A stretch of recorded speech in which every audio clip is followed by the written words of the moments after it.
dipidana dengan pidana penjara paling lama itu 10 tahun dengan denda 1 miliar rupiah. Apa nggak boleh bersamaan dengan minum susu gitu ya kan, karena tidak ada efeknya nanti atau mengurangi efek dari obat.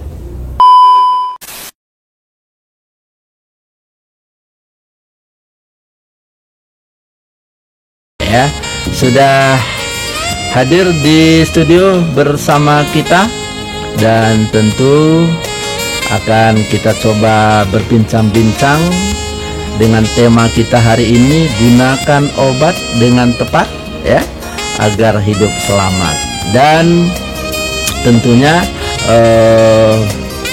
ketika kita menggunakan obat dengan tidak tepat ya, tentu ya hidup kita seperti apa gitu ya.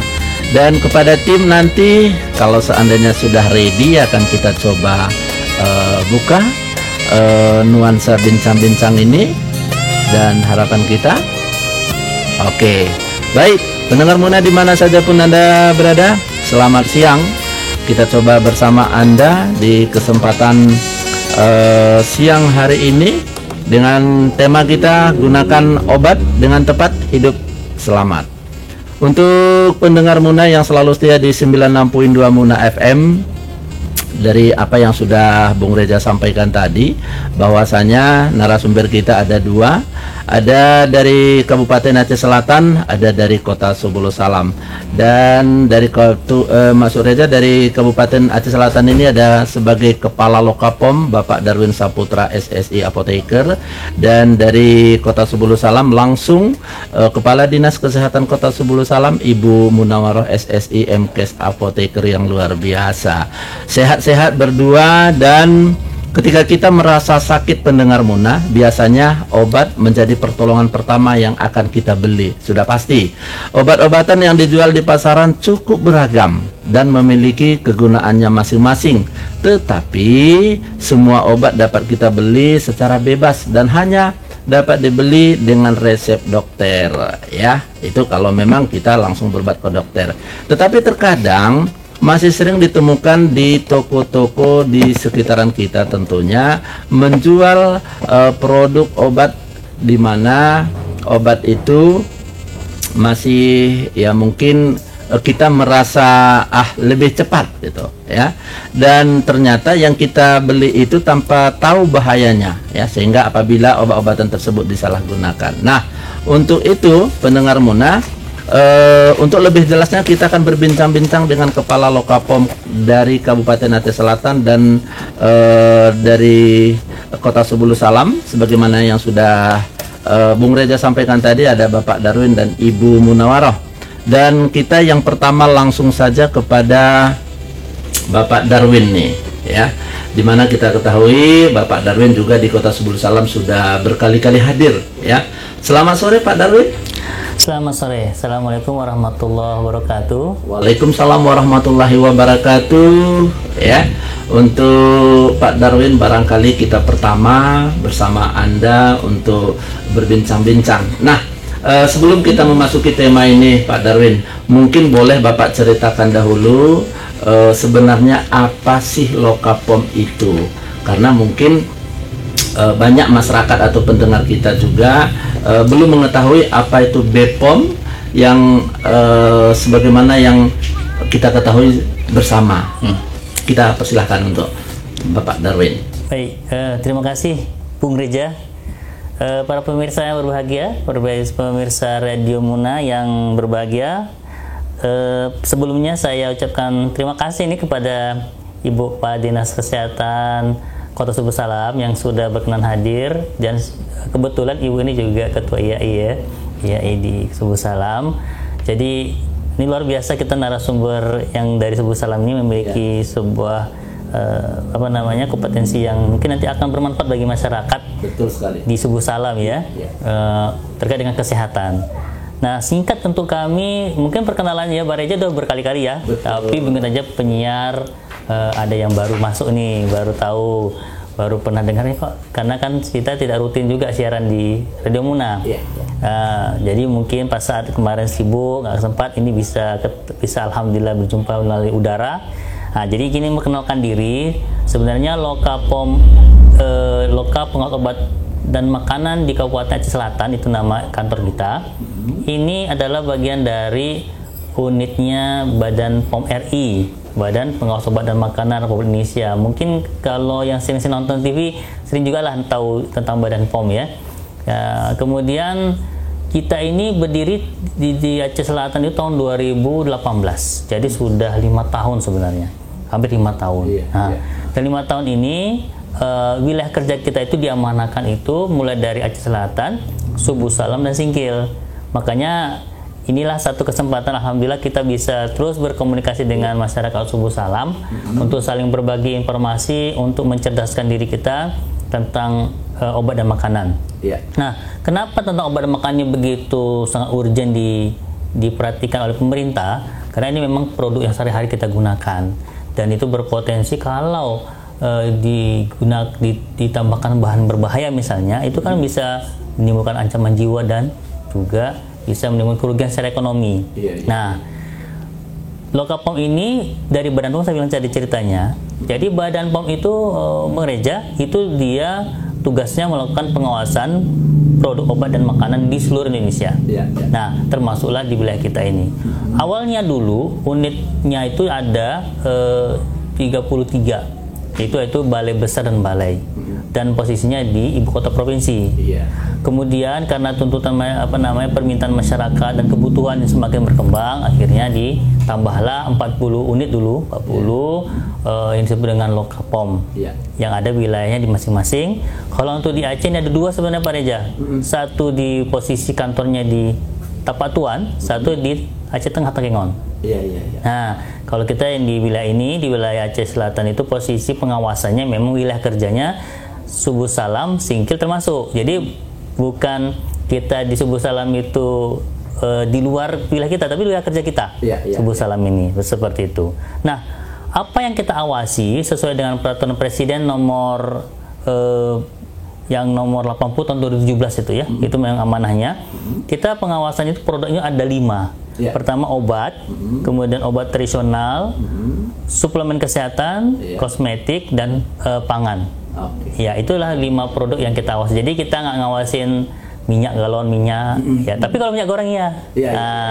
Kalau minyak rambut ya. Tapi misalnya sabun cuci piring tidak. Tapi sabun wajah, sabun kecantikan, sabun badan, itu yang berhubungan dengan tubuh kita, itu yang kita awasi. Begitu Pak Reza. Ini singkatnya ya. Baik pendengar Muna di mana saja pun Anda berada, di mana kita ketahui Kabupaten Aceh Selatan merupakan 18 kecamatan, Kota Subuh Salam merupakan 5 kecamatan, dan Kabupaten Aceh Singkil merupakan 11 kecamatan. Dari Perpres nomor 80 tahun 2017 tadi, sebagaimana disampaikan oleh Bapak Darwin, sekarang selain Bapak Darwin ada di sini, pendengar Muna di mana saja pun berada, kita juga ada yang luar biasa. Sebagaimana disampaikan Pak Darwin tadi, ada Ibu Ketua IAI Kota Subuh Salam yang juga merupakan Kepala Dinas Kesehatan Kota Subuh Salam. Selamat sore Ibu Munawaroh, apa kabarnya Ibu? Selamat sore Bung Reza, alhamdulillah sehat walafiat. Baik Ibu, barangkali bisa menyampaikan sedikit sebagaimana tema kita, bahwasanya ketika kita tidak tidak bagus lah ya barangkali menggunakan obat ataupun salah menggunakan obat, bisa-bisa kesehatan kita seperti apa gitu. Silahkan Ibu. Tentang apa ini? Tentang yang pertama sekali Apoteker Indonesia. Baik, mungkin secara singkat saya menjelaskan bahwasanya itu dahulu kala nih ya, bukan sekarang, itu ada yang namanya ISPI ya, Ikatan Profesi Sarjana Farmasi dulu, ISPI, Ikatan Sarjana Farmasi Indonesia, yang dulu juga ditetapkan pada Kongres ke-7 tahun 1965. Nah, itu dulu memang masih gabung Pak, mungkin ada sarjana farmasinya, ada apotekernya. Namun dengan perjalanan waktu kita dibentuklah Ikatan Apoteker yang memang ini untuk profesi apoteker. Nah, untuk sarjana farmasi dan asisten apoteker itu memang ada organisasi profesi tersendiri ya namanya. Kalau ini khusus untuk apoteker yang ditetapkan pada Kongres ke-18 tahun 2009. Jadi terbentuklah Ikatan Apoteker Indonesia, di mana Ikatan Apoteker ini ada di pusat ya, pusat IAI, kemudian ada juga di daerah, di provinsi, dan di masing-masing cabang yang ada di kabupaten kota yang ada di seluruh Indonesia. Dan untuk Ikatan Apoteker Subuh Salam ini sebelumnya itu kita masih gabung dengan tetangga sebelah ya, Kabupaten Aceh Singkil. Namun pada sekitar tahun 2019 mungkin ya, 2019 itu kita karena memang ketersediaan apoteker di Kota Subuh Salam sudah bertambah, jadi kita membentuk sendiri Ikatan Profesi Apoteker untuk cabang Kota Subuh Salam. Sudah terpisah dari Kabupaten Aceh Singkil. Oke, baik pendengar Muna di mana saja pun Anda berada, sekilas tentang IAI ataupun Ikatan Apoteker Indonesia yang sudah disampaikan Ibu Munawarah. Pendengar Muna, bahwasannya Ibu Munawarah ini adalah merupakan Kepala Dinas Kesehatan Kota Subuh Salam sekaligus ya yang cukup luar biasa, sehingga detail menjelaskan apa itu Ikatan Apoteker Indonesia ya. Oke, Bapak dan Ibu, tentunya tema kita hari ini adalah gunakan obat dengan tepat, hidup selamat. Kira-kira nih, mengapa Lokapom dari Kabupaten Aceh Selatan memilih tema tersebut? Barangkali Pak Darwin bisa menjelaskan, silakan Pak Darwin. Baik, terima kasih para pemirsa Radio Muna yang berbahagia. Jadi kenapa kita bicarakan tentang masalah obat ini harus tepat dan penggunaan dan pengadaannya? Karena memang kita harus sadari obat ini kan dia sesuatu yang sangat berisiko tinggi. Dia itu sebenarnya obat ini sesuatu yang tidak boleh dimakan, Bapak Ibu sekalian. Dasarnya nggak boleh dimakan. Karena dia merupakan bahan yang sangat toksik atau beracun. Nah, ini yang kadang-kadang di masyarakat tidak menyadari itu. Jadi kadang-kadang kalau sedikit saja sakit makan obat, sedikit sakit makan obat, sakit kepala aja sebentar sakit makan obat. Yang dia tidak sadari kalau misalnya dia pakainya tanpa aturan yang benar, itu beresiko pada dirinya termasuk keselamatan jiwa. Kita mungkin Bapak Ibu bisa belajar kasus yang terakhir ya di Indonesia ketika kasus sirup itu, betapa kita menggemparkan Indonesia sekitar kalau saya tidak salah 150 ya korban kemarin ya. Iya, lebih kurang. 150 orang yang anak gagal ginjal dan tidak bisa diselamatkan. Itu kan menunjukkan betapa tidak main-main masalah obat sirup ini.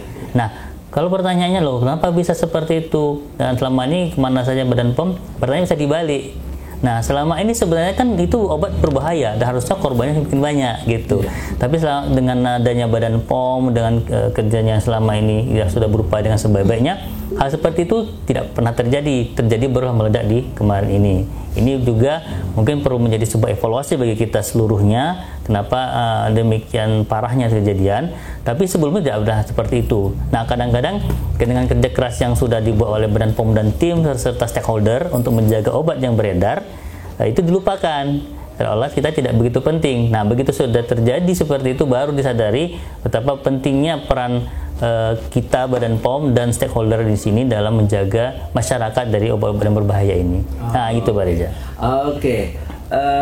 Kira-kira nih Pak, kalau memang tadi dengan gunakan obat dengan tepat, hidup selamat ya, kira-kira menurut Pak Darwin nih, pengertian obat itu seperti apa yang sebenarnya Pak Darwin? Oh ya, nah ini perlu dasar nih ya, penting sekali. Karena kadang-kadang orang bisa bingung nih, bisa nggak tahu nih mana obat, yang mana makanan. Seolah-olah itu makanan, padahal itu obat. Ada dikira obat, padahal itu makanan. Nah, jadi kalau kita lihat definisi saja yang lebih jelas, peraturan Peraturan Menteri Kesehatan ya, itu nomor 73 tahun 2016 sudah menyebutkan. Jadi obat ini adalah bahan obat atau paduan bahan, jadi bisa beberapa bahan, bisa satu atau beberapa. Termasuk juga produk biologi. Misalnya produk biologi itu kayak diambil dari serum darah atau diambil dari bagian organ tubuh hewani ya, yang digunakan untuk mempengaruhi atau menyelidiki sistem fisiologi, jadi meneliti misalnya, atau mempengaruhinya ya, atau keadaan patologi, atau patologi itu dalam keadaan sakit ya, dalam rangka untuk menetapkan diagnosa. Kalau dokter itu penyakitnya apa, diagnosa dia, kemudian untuk mencegah juga bisa bagian dari situ, menyembuhkan sakit, memulihkan, bahkan meningkatkan kesehatan kita, serta kontrasepsi. Nah, jadi kontrasepsi ini definisinya lebih khusus ya. Jadi kontrasepsi itu kan artinya bahan atau zat yang digunakan untuk menjarangkan kehamilan ya. Ada situ. Nah, di definisi Badan POM sendiri ada juga menyebutkan bahwa penanganan pencegahan penyakit ini nggak lepas dari terapi obat kan. Selama ini kan selalu kalau medis itu ya pasti terapinya rata-rata obat ya, penggunaan obat atau secara farmakologi. Nah, makanya kalau kita lihat dari definisi ini, obat itu harus dia dalam rangka menyembuhkan. Jadi kalau misalnya ada satu produk yang mengklaim menyembuhkan penyakit A, tapi kalau dia bilang ini minuman atau makan itu salah, karena makanan minum bukan menyembuhkan penyakit. Nah, jadi misalnya contoh yang paling sering itu, ini contohnya madu. Kan sering itu klaimnya mau mengobati A, mengobati B, mengobati C, itu udah salah diklaim sebenarnya. Suplemen. Iya, itu kalau dia mengatakan produk dia itu, kalau kita seperti itu ya waktu mengurus izinnya, ini madunya ada klaimnya, ada apa klaimnya, ngobatin penyakit kolesterol, darah tinggi, segala macam ya. Nah, itu tidak boleh didaftarkan sebagai makanan, dia harus masuk kategori obat. Itu supaya kita jelas batasannya, sehingga tidak membingungkan masyarakat dalam hal penggunaan definisi-definisi ini. Itu Pak Reza. Oke, baik, itu dia pendengar Muna apa yang dikatakan obat ya, sehingga mungkin dari penjelasan Pak Darwin tadi kita sudah bisa memahami dan tentu kita sudah bisa berhati-hati. Nah, di dalam obat itu Pak Darwin kan ada nama kandungan, ada khasiat atau indikasi, ada dosis, ada cara penggunaan. Namun ada juga sering kita baca efek samping. Nah, ini sudah tertera di kemasan obat biasanya. Apa memang seperti itu, Pak? Betul. Udah lengkap biasanya itu di labelnya, di brosurnya itu. Oke. Nah, kira-kira apakah semua obat dapat dibeli bebas? Ya, jadi pengertian bebasnya kita luruskan dulu Pak Reza ya. Ada persepsi yang salah di masyarakat tentang bebas, obat bebas. Sebelumnya saya ingin menjelaskan tentang golongan obat berdasarkan peraturan ataupun berdasarkan hal keumuman yang dilakukan. Jadi obat ini kita bagi sebenarnya golongannya ada 4. Jadi ada obat bebas, obat bebas terbatas, sama obat keras, terakhir obat narkotika. Itu 4 yang sampai sekarang yang digunakan untuk membedakannya. Nah, obat bebas terbatas itu nanti kalau para pemirsa radio melihat di kotaknya itu ada lingkaran-lingkaran itu di kotak kemasannya itu. Lingkaran warna hijau itu berarti obat bebas. Kalau nanti warnanya biru itu bebas terbatas. Nah, kemudian nanti kalau dia warnanya merah itu obat keras. Dan terakhir ada dia bentuknya gambar lingkaran X itu dengan dasar warna merah, itulah disebut dengan narkotika. Nah, obat bebas artinya di sini obat ini boleh dibeli tanpa resep dokter dan tidak ada peringatan apapun dalam penggunaannya, itu bebas. Kalau bebas terbatas itu disebutkan definisinya adalah obat yang memang boleh dibeli tanpa resep, tapi tetap ada perhatian-perhatiannya, ada perlu dibaca. Misalnya di nanti ada peringatan 1 di labelnya itu Pak Reza. Para pemirsa coba tengok tuh di kotaknya tuh atau di masanya tuh ada P1, P2, P3 sampai nanti P7 atau P6. Nah, nanti ada disebutkan baca aturan pakainya, hanya untuk dibakar ya, hanya untuk dikumur. Tidak boleh ditelan, hanya bagian luar ya itu. Jadi peringatan ini disebut dengan bagian obat bebas terbatas. Ya, kan kalau misalnya bebas terserah mau dimakan nggak dimakan gitu ya. Nah kemudian kalau obat keras tadi obat yang harus dengan resep dokter. Jadi lingkaran ada K, huruf K hitam, nanti ada lingkaran warna merah di dasarnya, itu obat keras. Terakhir tadi yang plus tadi itulah narkotika. Ini yang memang penggunaannya yang sangat hati-hati sekali ya. Itu juga ada undang-undangnya tuh, penyalahgunaan narkotika juga bisa kena pidana yang berat. Nah, jadi kita bisa simpulkan sebenarnya obat bebas dalam pengertian di sini bebas tidak pakai resep dokter, bukan bebas beli di mana saja. Ini yang diluruskan. Jadi sebenarnya tidak boleh suatu sarana usaha, katakanlah misalnya kelontong atau swalayan menjual obat meskipun dia obat bebas. Ya, itu idealnya seperti itu. Ini di undang-undang juga menyebutkan demikian. Kemudian kita tanya, jadi yang boleh menjual obat di mana saja, Pak, gitu kan? Yang boleh menjual obat itu adalah sarana-sarana yang memiliki izin dari pemerintah sebagai penyimpan obat atau pengolah obat dan memiliki penanggung jawab, yaitu seorang apoteker. Ya, itu misalnya apotik, ya, klinik, ya, kemudian juga rumah sakit, ya, puskesmas, ya. Nah, kemudian satu lagi ada yang disebut toko obat berizin. Nah, penanggung jawabnya tidak salah seorang apoteker, tidak mesti seorang apoteker, bisa seorang namanya itu tenaga teknis sekarang ya, tenaga teknis kefarmasian. Kalau dulu istilahnya asisten apoteker dulu, Pak. Kalau sekarang namanya tenaga teknis kefarmasian. Itu untuk toko obat. Dia hanya bisa menyediakan obat bebas sama bebas terbatas, yang dua itu saja. Obat keras, narkotika tidak boleh sama sekali. Ya, itu tidak diizinkan karena itu terkait dengan tanggung jawabnya yang terbatas. Nah, itu barangkali Pak informasi. Oke, baik. Cukup jelas apa yang disampaikan oleh Pak Darwin, dan berikut tentunya pemaparan Pak Darwin ini, pendengar Muna. Dan sekarang kita coba ke Ibu Munawaroh. Apa yang sudah dijelaskan oleh Pak Darwin tadi tentunya sudah lurus. Yang barangkali selama ini pendengar Muna tidak mengetahui, sehingga saat ini sudah mendapatkan informasi. Dan barangkali untuk Ibu Munawaroh, kira-kira dari apa yang sudah disampaikan oleh Pak Darwin, Ibu Munawaroh, kalau memang demikian, apakah kira-kira memang sudah diatur ya, di mana kita bisa mendapatkan obat tersebut? Dan lalu kenapa masyarakat sebagai pembeli obat tersebut harus membeli obat di sarana resmi? Silahkan Ibu. Baik, tadi sudah dijelaskan sama Bapak Darwin terkait dengan penggolongan obat ya. Nah, ada obat bebas, bebas terbatas, kemudian obat keras, dan ada juga obat narkotika. Nah, di sini kita sangat-sangat menganjurkan bahwasanya masyarakat itu membeli obat itu di sarana yang resmi. Artinya sarana resmi itu memang mempunyai izin. Nah, kami mungkin sini saya juga sebagai Kepala Dinas Kesehatan, kami di dalam proses perizinan mungkin ya, untuk sarana resmi itu mereka harus mengajukan perizinan membuka apotik ataupun toko obat itu ke Dinas Kesehatan. Waktu dahulu itu memang kita yang langsung, Pak, ya, Dinas Kesehatan memberikan izin. Namun sekarang dengan adanya juga aturan-aturan, ada namanya perizinan. Jadi kita Dinas Kesehatan hanya memberikan rekomendasi. Artinya rekomendasi itu bukan hanya rekomendasi saja bentuk surat, tapi kita tetap turun survei ke lapangan ya, terkait bangunan, sarana, dan lain-lain. Ketika itu sudah ada berita acara dan sudah kita approve, baru kita ajukan ke perizinan, dan perizinan nanti akan memberikan memang itu izin apotik, dan juga ada izin praktek apoteker. Artinya apotik itu berdiri harus ada penanggung jawabnya seorang apoteker.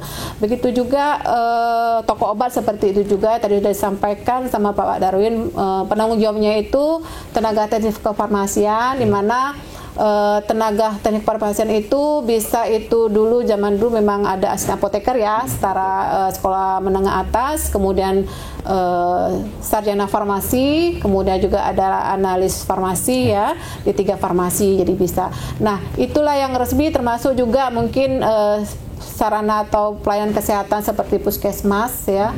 kemudian klinik, yang klinik ini juga harus ada apotekernya. Puskesmas seperti itu juga ada penanggung jawab apotek di puskesmas itu juga seorang apoteker. Jadi di situlah tempat resmi.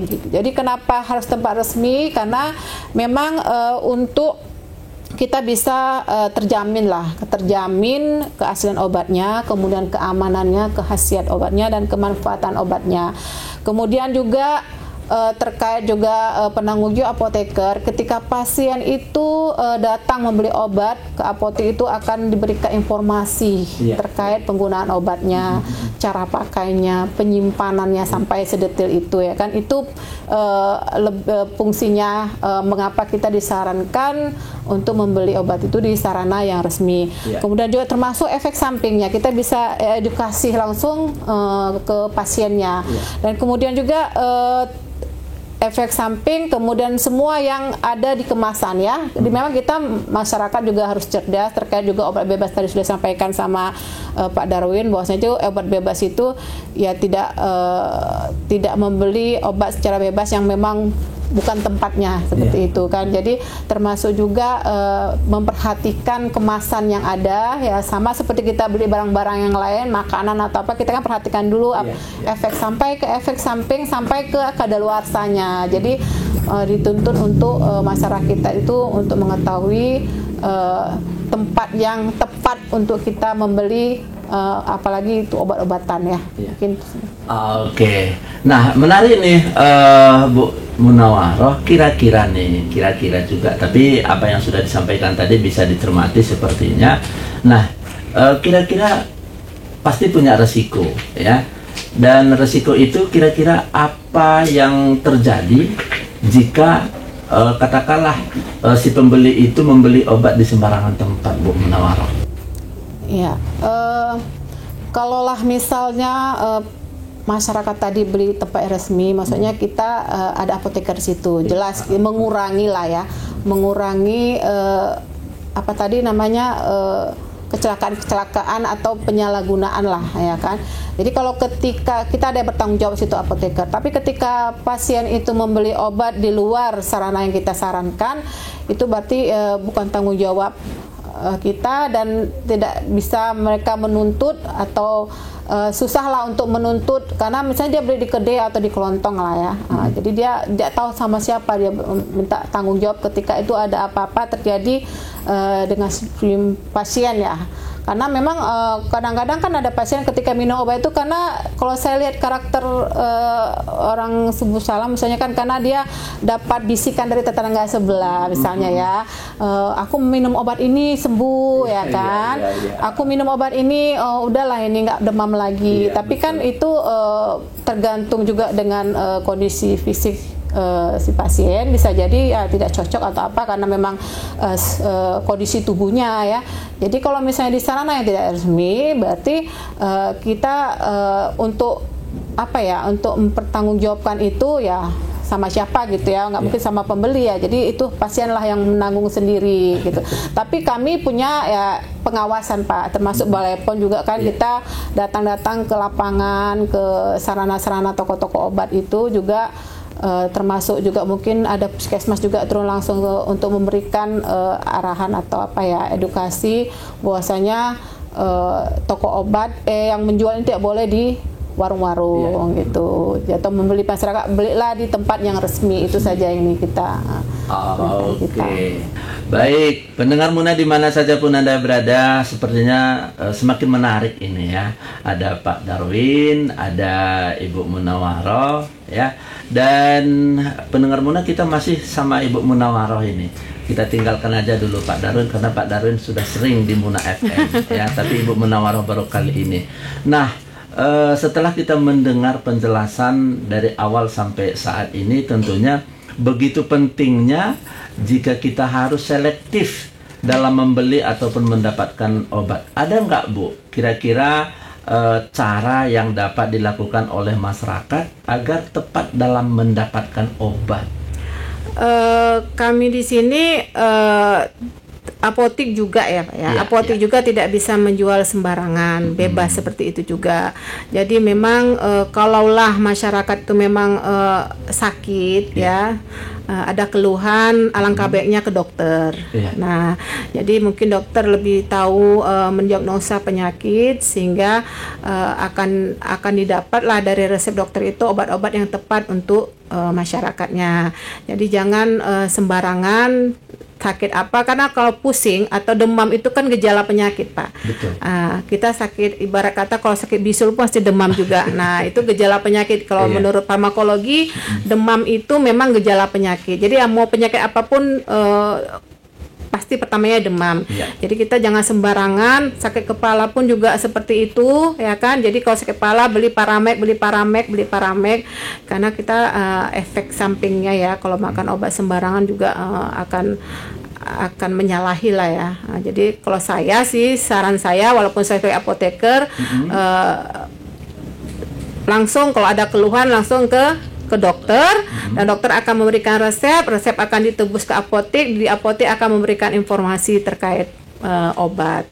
Oke, baik. Nah, pendengar Muna, semakin menarik tentunya, dan sudah dijelaskan bagaimana tadi cara mendapatkan obat sesuai dengan tema kita. Karena tema kita adalah gunakan obat dengan tepat, hidup selamat. Dan jika ini artinya, jika ingin kita selamat, pendengar Muna di mana saja pun berada, tentu kita harus menggunakan obat dengan tepat.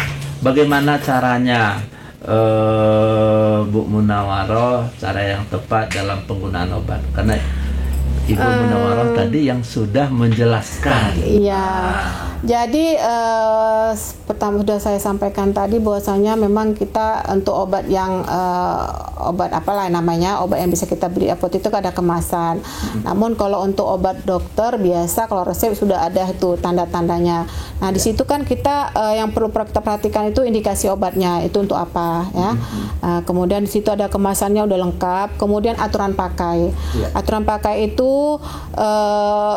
apa namanya bisa apakah obat itu diminum sebelum makan atau setelah makan atau saat bersamaan makan, itu ada ya. Kemudian aturan pakainya misalnya 3 kali 1, 2 kali 1 atau 1 kali 1. Nah misalnya kalau 3 kali 1 kita biasa gini Pak, 3 kali 1 tuh pagi siang malam, itu aja aturannya. Kalau pagi siang malam, padahal sebenarnya berdasarkan durasi lah itu ya Pak Darwin ya. 3 kali 1 itu berarti setiap 8 jam ya, setiap 8 jam itu kita ya, setiap 8 jam sekali itu namanya 3 kali 1 berarti 8 kali setiap 8 jam. 3 kali 8 24 jam. Iya. Jadi kita 24. Kemudian kalau misalnya 2 kali 1 berarti setiap 12 jam. Kalau misalnya jam 8 malam berarti jam 8 pagi kita minum lagi. Begitu juga 1 kali 1 berarti selama 24 jam. Jadi kalau misalnya kita memang minum pagi 1 kali 1 berarti besoknya juga pagi juga gitu. Itu biar standarnya seperti itu. Jadi 3 kali 1. Kemudian juga kita perlu perhatikan efek obat. Di situ sudah mungkin itulah fungsinya apoteker nanti menyampaikan kepada pasien ketika menerima resep ini efek sampingnya ini Bu ya. Contoh misalnya ketika dikasih obat tetes mata yang kandungannya chloramphenicol, nanti kalau ketika Ibu tetes mata ada rasa-rasa pahit itu efek dari chloramphenicol. Jadi tidak berbahaya. Kalau misalnya itu agak terminum masuk kan kita biasa jaring apanya deket tuh kan.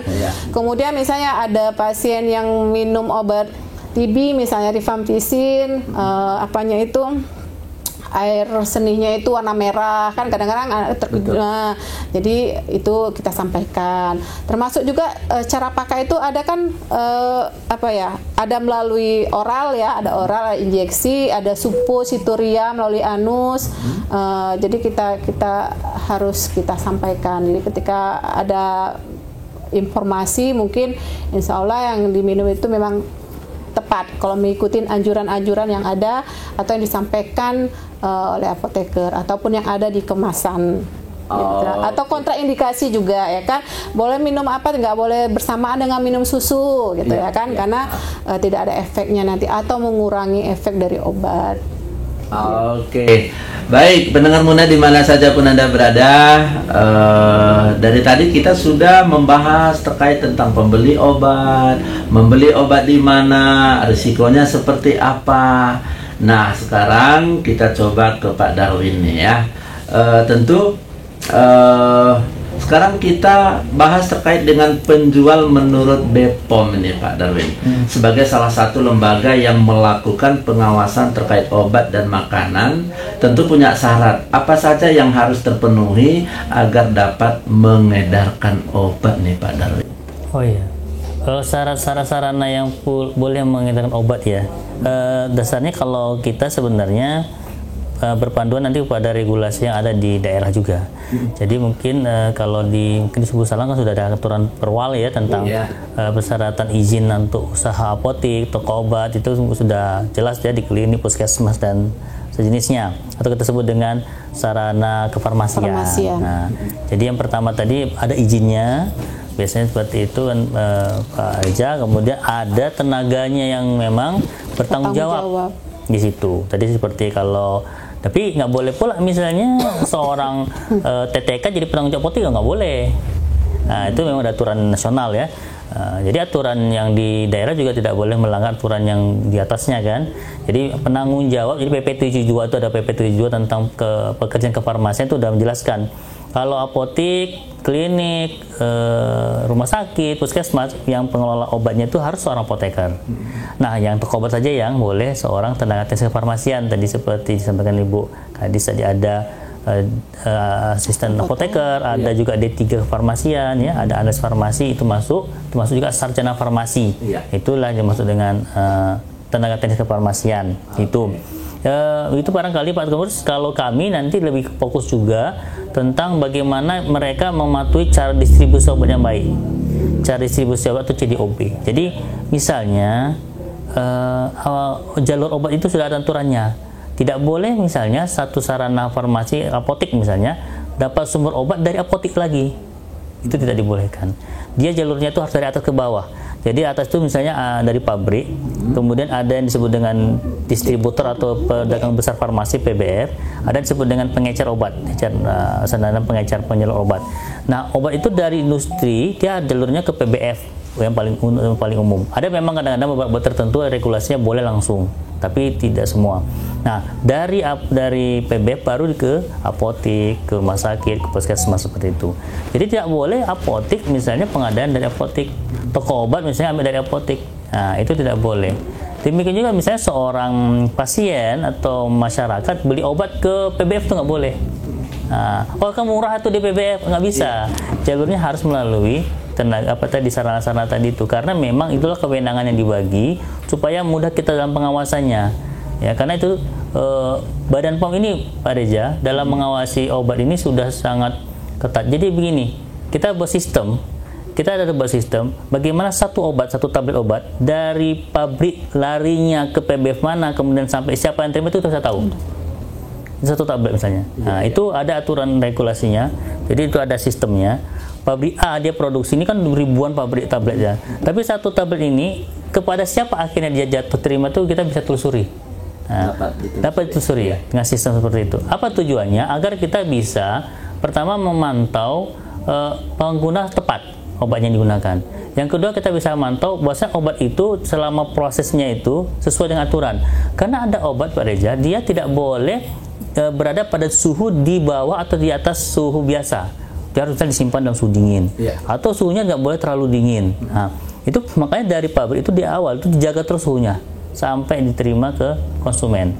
Nah, seperti vaksinnya, bahwasanya itu dari awal dia harus dingin suhunya. Dari awal berangkat pun, bahkan mobil yang mengantar saja itu ada ketentuan suhunya. Cold chain itu sebesar kontainer itu suhunya diatur, dimonitor setiap saat. Sampai ke gudang obat pun dia di suhu obatnya di gudang juga harus tempat yang memang khusus suhunya terjaga. Jadi sebenarnya cold chain itu rantai dingin dari awal sampai ke tempat itu tersambung dia dinginnya. Jadi jangan sampai ada yang lewat dari situ. Kalau sudah lewat dari situ, itu bisa kita kategorikan obatnya sudah rusak. Nah, itu tidak ada guna lagi digunakan. Nah, Jadi distribusi obat ini memang sangat penting sekali untuk kita awasi, kita pantau. Makanya dalam setiap kita pengawasan itu selalu kita cek itu TDOB-nya. Ada catatan dokumen-dokumen yang harus mereka lakukan, memastikan bahwa produk itu terjaga kondisinya dari awal sampai akhir sebagaimana yang ditetapkan. Oke, gitu Pak. Oke, baik. Jika memang penjualan obat ataupun katakanlah ada yang menjual obat sembarangan dan tidak secara resmi sebagaimana yang disampaikan oleh Ibu Munawarah tadi, kira-kira dari BPOM apakah ada pidana atau denda kepada yang melanggarnya, Pak Darwin? Oh, denda ya, pidana ya.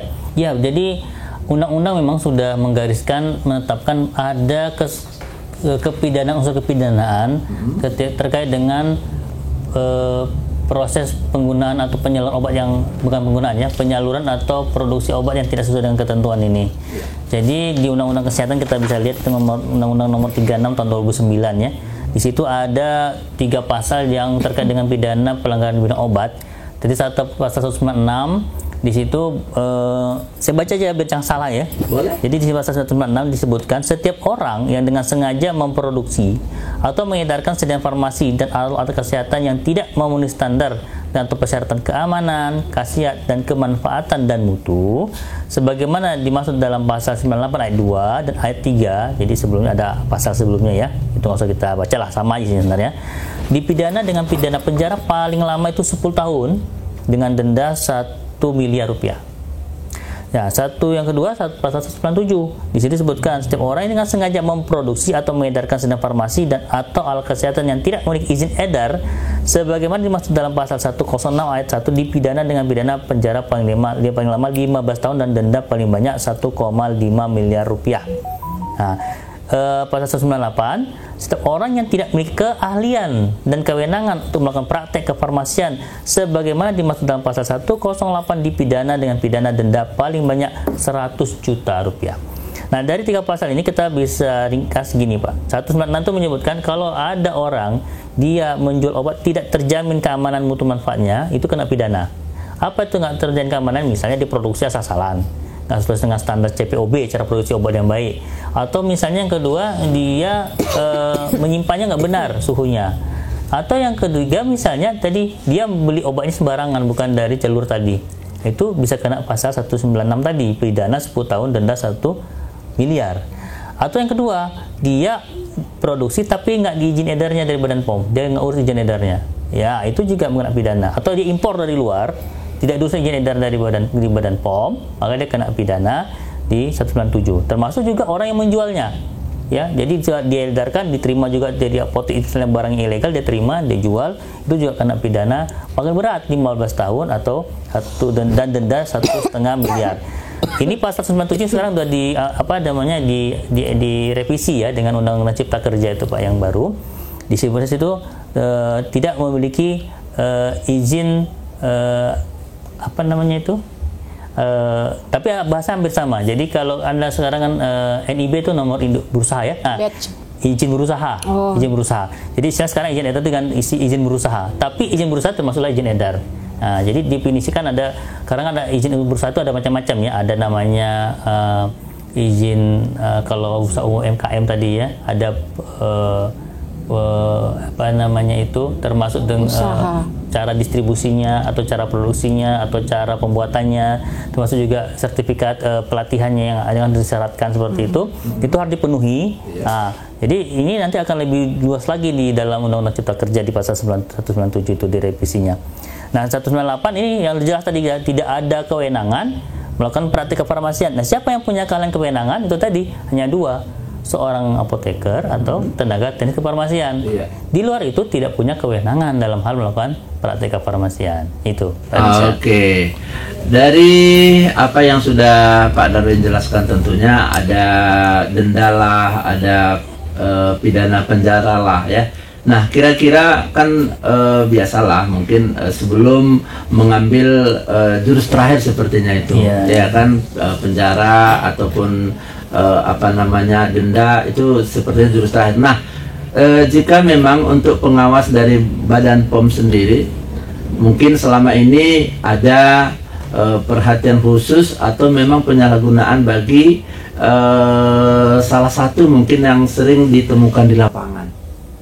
Oh ya, penyalahgunaan yang di lapangan itu biasanya Kosmetik kan ya? ya kosmetik juga, banyak kosmetik yang ilegal kita temukan masih ada Pak Reza. Obat tradisional juga ada, obat tradisional. Kalau obat-obatan insya Allah tidak ya, kita lihat. Cuman yang sering terjadi obat-obatan itu tadi sumbernya tidak jelas, nggak bisa dipertanggungjawabkan. Kemudian dalam proses penyimpanan di sarana juga nggak sesuai dengan aturan tadi, suhunya, penyimpanannya ya, tidak ada catatan apapun di situ. Dan karena gini, obat ini kita samakan dengan uang. Jadi kan kita kalau bicara uang, mulai dari dia diterima, ada buku ya namanya buku catatan tuh Pak Reza ya. Keluar masuknya ada catatan ya, akuntansi itu kan. Nah, seperti itu sebenarnya obat tuh. Masuk keluar tuh harus tercatat dia. Kapan masuk, kapan keluar, tanggal berapa masuk, tanggal berapa keluar, berapa masuk, berapa keluar. Itu nomor kodenya. Jadi kalau di obat ini Pak Reza ada namanya nomor batch. Nah, nomor batch itu khusus ya. Jadi satu box dengan box lain isinya obatnya sama, itu bisa beda batchnya. Nah, batch itu spesifik dia, kode khusus. Nah, itu harus dicatat juga oleh mereka. Nah, itu kadang-kadang jarang kita temukan, tidak tuh disiplin dicatat itu. Kemudian juga yang ditemukan juga kadang penyaluran kepada orang nggak berhak tadi. Ya, maksudnya mungkin dia tidak punya hak untuk menjualbelikan obat, tapi dia dapat dari sarana-sarana kefarmasian yang ada. Nah, itu juga bagian dari pelanggaran yang masih kita temukan. Nah, oleh karena itu kesempatan kali ini kita sampaikan bahwasanya pengawasan obat makanan oleh Badan POM ini tidak bisa sendiri. Kita itu harus bersama dengan stakeholder kita, terutama dengan kesehatan. Dan LSM barangkali yang memang peduli dengan masalah ini juga kita selalu koordinasi bersama. Kemudian kenapa kita melakukan seperti itu? Karena memang pilar pengawasan obat makanan 3 ada Pak Reza. Jadi dia ada pemerintah, yang kedua pelaku usahanya, dan masyarakat. Jadi pengawasan itu jika dilakukan oleh pelaku usaha, apa peran pelaku usaha dalam pengawasan? Dia harus bisa memastikan produknya itu terjamin keamanan mutu manfaatnya tadi. Jadi proses produksinya, proses dia menjual, dia harus cek selalu. Jadi nggak ada alasan misalnya sebenarnya orang toko itu nggak tahu barangnya udah expire. Ini kita sering temukan tuh Pak Reza, di toko-toko masih jual orang expire. Nah, kenapa? Alasannya nggak sempat lah. Padahal itu tanggung jawab mereka. Jadi tanggung jawab mereka di sini untuk mengawasi atau menjaga mutu obatnya. Kemudian yang terakhir adalah konsumen. Nah, konsumen ya itu perlu kita pahamkan ke mereka. Jadi beli obat itu jangan asalan, jangan asal beli ya gitu. Cek tadi seperti Ibu Kadis bilang. Kalau kami ada cek trik namanya, cek kemasan, label, izin edar, dan kadaluarsanya. Nah, ini masyarakat yang perlu kita selalu ingatkan ke mereka. Jadi kalau beli itu ya baca. Kalau perlu tanya gitu kan. Kalau beli obat itu di apotek tanya, ini gunanya gimana, apa manfaatnya, bagaimana orang pakainya, efek sampingnya, dan segala macam. Jadi kita berharap masyarakat itu selektif dalam membeli sesuatu berhubungan dengan obat makanan, agar dia ketika masuk ke dalam tubuhnya juga akhirnya yang bagus yang masuk, yang berkualitas, jangan yang KW-KW Pak. Ya begitu. Oke. Baik pendengar Muna di mana saja pun Anda berada, pukul 15:55. Sekarang kita coba ke Ibu Munawaroh dulu ya. Sungguh menarik di mana pembahasan kita terkait obat, dan kiranya masyarakat Kota Subulu Salam, Kabupaten Aceh Singkil, Aceh Selatan, Aceh Tenggara yang bisa mendengarkan Radio Cahaya Muna FM, bahwasanya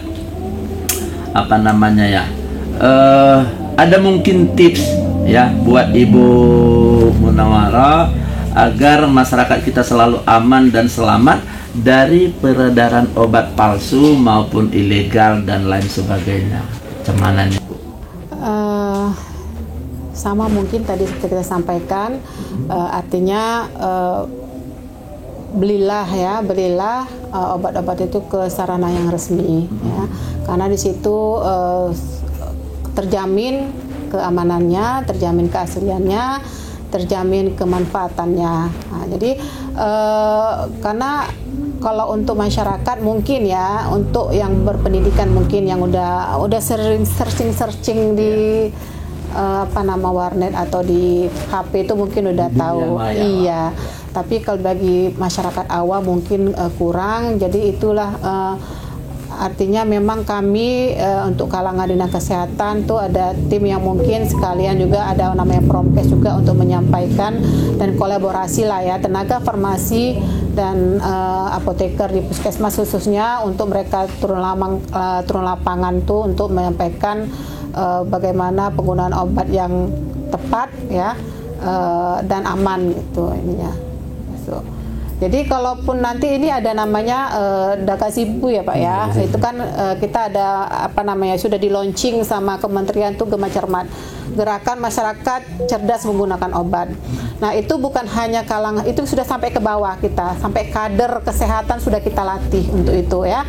Jadi kader itu nanti akan memberikan sosialisasi kepada tetangganya, teman-teman atau anak-anak sama keluarga untuk cerdas dalam menggunakan obat. Dan di situ juga ada namanya Dagasibu, dapatkan, gunakan, simpan dan buang. Nah, itu sampai ke keluarga lah ya, karena yang paling kecil itu keluarga. Jadi kalau dari dapat dan gunakan itu sudah disampaikan, cuman penyimpanan yang perlu kita ini ya. Kadang-kadang tidak sampai ke sana bagaimana cara penyimpanan obat itu supaya obat yang kita simpan itu tetap terjamin mutunya ya.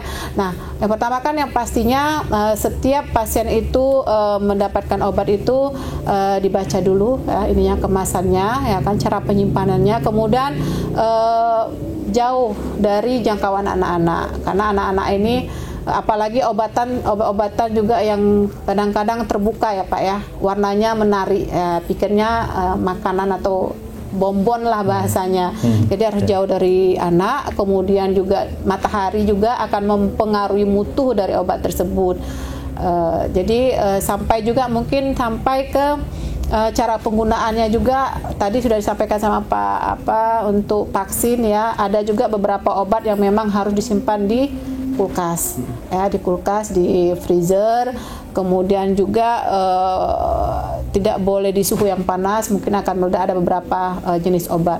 Kemudian juga cara juga pembuangan obatnya juga harus terus diperhatikan karena memang karena itu juga akan mencemari ya ibaratnya. Jadi kita harus tahu juga kalau kira-kira kita mendapatkan obat yang tidak sesuai lagi, baik itu dari warna, rasa, bau, berarti itu memang tidak bisa lagi, ataupun kemasannya sudah rusak, itu jangan lagi. Jadi bisa jadi memang kemasan ini kadang-kadang ada juga palsu. Kau sudah pandai-pandai memang masyarakat. Ya buat kemasan sesuai persis sama dengan pabrikan. Nah, jadi asli tapi palsu kan seperti itu. Jadi memang tadi yang butuhnya batch tadi sama Pak Darwis sudah jelaskan itu memang spesifik. Jadi kalau memang ya intinya belilah di tempat sarana ataupun memang memerlukan pemeriksaan dokter, pergi ke dokter. Jadi mendapatkan informasi juga dari dokter atau ke klinik, ada juga apoteker di sana pada ketika mendapatkan obat akan mendapatkan informasi yang benar terkait obat dari apoteker. Oke, baik, penjelasan Ibu Munawaroh luar biasa. Dan seiring waktu ini terkait isu-isu seputar obat yang sudah kita bahas tadi, betapa pentingnya kita untuk menyadari bahwa dalam membeli suatu produk khususnya obat memang membutuhkan kehati-hatian dan cermat dalam pembelian ataupun penggunaan obat, karena kecurangan terhadap obat ini mungkin dapat dilakukan oleh siapapun yang tidak memiliki kewenangan atas obat. Hal ini justru malah penggunaan obat bukan untuk menyembuhkan penyakit, namun menimbulkan hal-hal yang tidak kita inginkan. Yang terakhir ini, barangkali saya ke Pak Darwin lah ya, untuk menutup sesi ini, kira-kira adakah pesan-pesan yang ingin Bapak ataupun Ibu tekankan?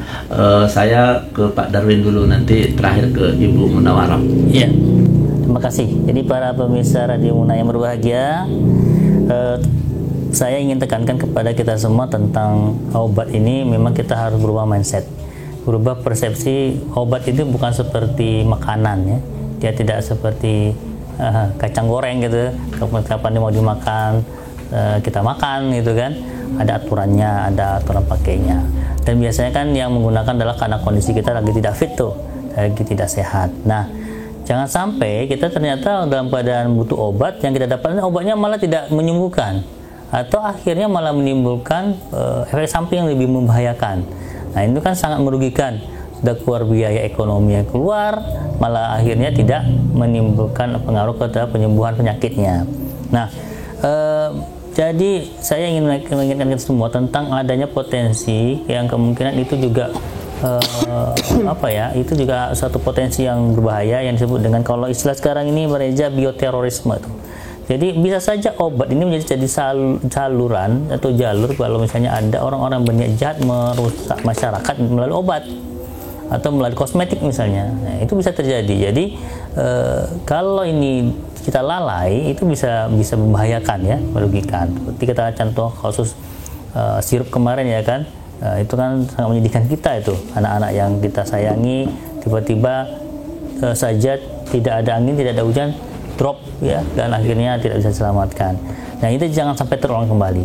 Maka pelajaran dari kemarin ini kita harus, jadi kita bisa melihat begini Bapak Reza, kalau ada satu penyimpangan di satu obat dan itu memberikan efek, biasanya akan korbannya banyak. Iya. Dulu juga seperti itu Pak Reza. Dulu ada kasus obat, mungkin ingat kan ya, thalidomid ya. Thalidomid itu waktu itu obat mual untuk ibu hamil. Cacat. Ya. Dulu dikatakan obat itu aman. Tapi yang terjadi setelah obat itu menyebar dimakan oleh berbagai ribuan ibu-ibu, terjadilah kasus yang mengerikan. Lahir anak-anak semuanya cacat seperti nggak punya tangan, punya kaki. Apa namanya dulu, bayi penguin ya. Nah, itu mereka itu tahun 50-an itu Pak Reza, 50-60-an ya. Nah, itu pelajaran yang sangat menyakitkan bagi kita waktu itu. Betapa mengerikannya kalau misalnya itu terjadi satu potensi yang menyimpang itu dikonsumsi oleh banyak orang. Dia satu saja masalah, tapi korbannya bisa ribuan, masif. Nah, itulah resiko dari obat. Makanya hati-hati dalam membeli obat. Ketika kita belilah tempat yang resmi, ya kan?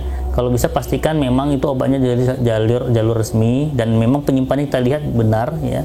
Mereka orang yang profesional dalam melakukan pekerjaannya di sarana kefarmasiannya.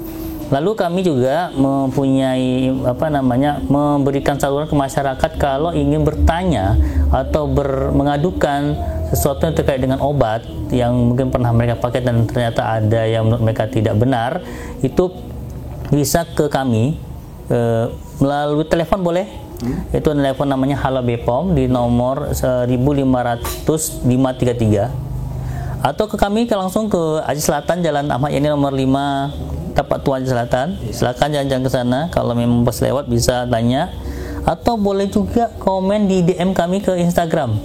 Ya, ada Instagram kami @lokapom.aceh-selatan, atau di Facebook Lokapom Aceh Selatan, ya, itu bisa tanya, atau ke WA.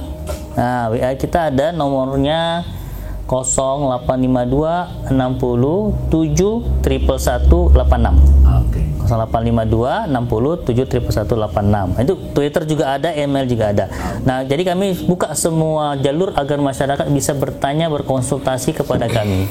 Atau yang terakhir bisa saja bertanya ke Dinas Kesehatan atau pihak yang ada di Subuh Salam. Nanti di Subuh Salam mungkin nanti Dinas Kesehatan akan menghubungi kami kalau misalnya ada hal-hal yang dapat informasi dari masyarakat.